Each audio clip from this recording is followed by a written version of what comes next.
মাননীয় প্রধান উপদেষ্টা ডক্টর প্রফেসর ইউনূস তিনি ঘোষণা করেছেন যে আগামী ২৬ সালের ফেব্রুয়ারির প্রথমার্ধে নির্বাচন হবে, জাতীয় সংসদ নির্বাচন।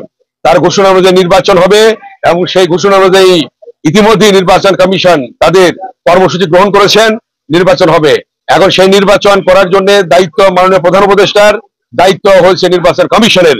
তারা পদক্ষেপ নেবে এই নির্বাচনের সম্পন্ন করার জন্য।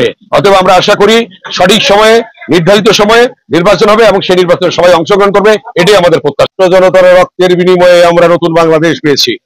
নতুন বাংলাদেশের অন্তর্বর্তীকালীন সরকার প্রধান, আমাদের মাননীয় প্রধান উপদেষ্টা ডক্টর প্রফেসর ইউনূস তিনি ঘোষণা করেছেন যে আগামী ২৬ সালের ফেব্রুয়ারির প্রথমার্ধে নির্বাচন হবে, জাতীয় সংসদ নির্বাচন।